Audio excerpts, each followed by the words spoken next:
ခုနကဗီဒီယိုမှာ AC လေးနဲ့စမ်းပြီးသွားပြီပေါ့နော်အခုဗီဒီယိုထဲမှာတော့ DC လေးနဲ့စမ်းပြပါမယ်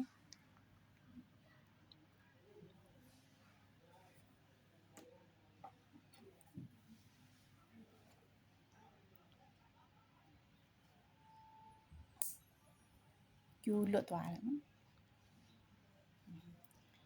အခုလဲ39.8ကြာရင်မီလုံးဖြတ်ပါမယ်နော်39.5ကြာရင်ပြန်လဲပါမယ်ပန်ကာလည်းပဲအတူတူတွဲပြီးတော့ဆင်ထားပါတယ်နော်ကိုဘာကိုသုံးရင်တော့ပန်ကာအမြဲတမ်းလဲစီခြင်းနဲ့ဆိုရင်တာမိုစတက်ကထွက်ကိုမတက်ဖဲနဲ့ပန်ကာကိုတတိုက်လေးကျူလိုက်ပါ DC မောင်းနေတဲ့အချိန်ဆိုရင်လည်း AC ကျိုးလေးကိုဖြုတ်ထားပေးပါနော်39.8ပေါ့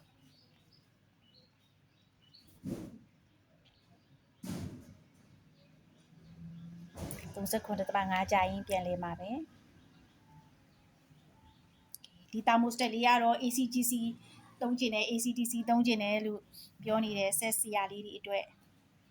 ပို့ပြီးတော့အဆင်ပြေမှာပါနော်ကျေးဇူးတင်ပါတယ်ဒီလိုတစ်စုံစာကိုဘယ်လောက်ကြတယ်ဆိုတာကိုတော့တွက်လိုက်ပါဦးမယ်နော်